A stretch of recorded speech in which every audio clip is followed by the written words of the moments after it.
Guys, welcome to my channel. তো আশা করছি তোমরা সবাই খুব ভালো আছো। আর একটা নতুন ব্লগে তোমাদের সবাইকে ওয়েলকাম।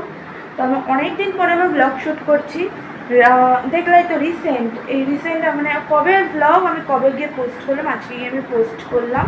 তো আজকে হলো 24শে জুলাই, ভাইয়ের বার্থডের আগের দিন।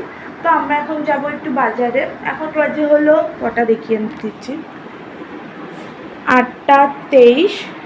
তো এখন যাবো এত রাত্রে, কারণ যেখানে আমরা কেক অর্ডার দিয়েছিলাম, ওই কথাটা আসে সেখানে শুনতে পাবে। এখানে আমরা কেক অর্ডার দিয়েছিলাম বানানোর জন্য। তো ওই দিনটা বলেছে এখনও হয়নি, তবে 9টা নাগাদ আসে। আর বাজারে কিছু পাওয়া মানে এই জায়গাটাতে একটুখানি কিছু সাজাবে, মানে জাস্ট নর্মালি তো ভালো বেশি হয়। হ্যাঁ, চন্দ্রা ময়ূরীতে রয়েছে। তো ভাইয়ের কেকটা হয়, ওটা পুরোটা সারপ্রাইজ দেবো।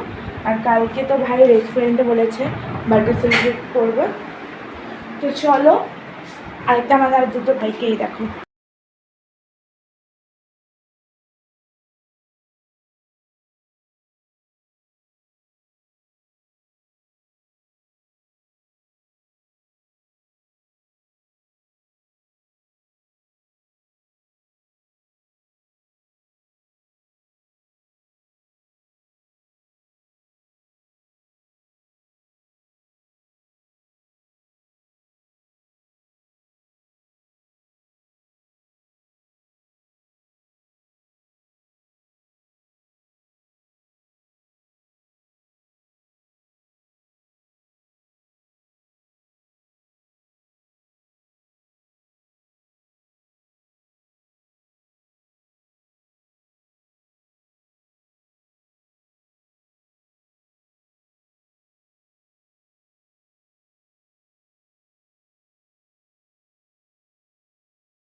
তারপরে ডিরেক্ট বাড়ির থেকে আমি চলে গেছিলাম এখানে ভাইয়ের জন্য বেলুনস, তারপরে হ্যাপি বার্থডে লেখা, মানে যা যা ডেকোরেট করতে লাগবে ঘর, মানে সেলিব্রেট করতে, সেগুলো কিনতে, ক্যান্ডেল। আর এই দোকানটা খুব ভালো, এই দোকানের কাকু আর কাকিমার বিহেভিয়ারটাও খুব ভালো। তারপরে এখান থেকে চলে গেলাম আমরা জলযোগ মিষ্টি কিনতে ভাইয়ের জন্য।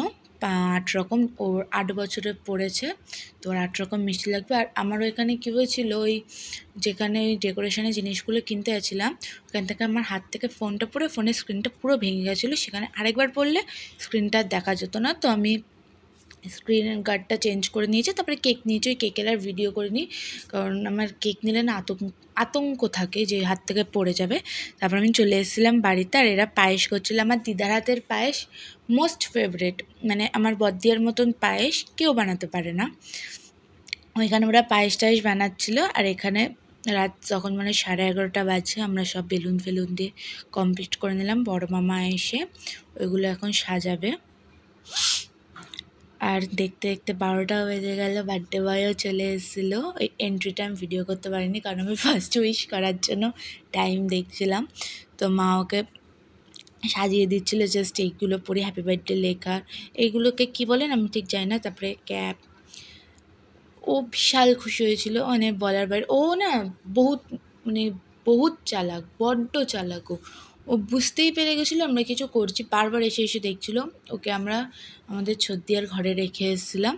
তো এখানেও কেকটা সত্যি বলতে দেবাদ্রিতা সান্যাল বলে চাকদায় যে থাকে, সে বানায়, দারুণ কেক বানায়, খেতেও জাস্ট দারুণ হয়েছিল। আর ওর এরকম বলেছিলাম টেডিওয়ালা কেক। আর ও কেকটা পেয়ে খুব হ্যাপি হয়ে গেছিলো।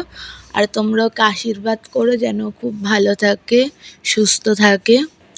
আরও আগে কেক নিয়ে মায়ের কাছে চলে এসেছিলো মাকে খাওয়ানোর জন্য। ওর ও মানে সত্যি বলতে এতটা খুশি হয়েছিল না এরম একটা ডেকোরেশন পেয়ে, বলার বাইরে। জাস্ট ওর আশাটা আমি ক্যাপচার করতে পারিনি, কারণ হলো আমি ওকে ফার্স্ট উইশ করার জন্য টাইম গুনছিলাম, আর আমি ভিডিওটা অন করতে পারিনি, ভুলে গেছিলাম। এটা হলো আমার বড় মামা, ওইটা হলো আমার বড়দিয়া, ওইটা হলো আমার দিদি কাম মামি, মানে ছোটো মামি। ও আমার থেকে বেশি বড় না, তাই আমি ওকে দিদি দিদিই বলি, মাঝে মাঝে ওর নাম ধরে রাখি মেঘা। আর এটা হলো আমার মেজো দিদা, মানে মেজদিয়া। আর ওই সাইডে ওইটা যাকে খাওয়াচ্ছে, এটা হলো আমার ছোটো মামা। এই হইতে হলো আমার সুন্দর একটা ফ্যামিলি।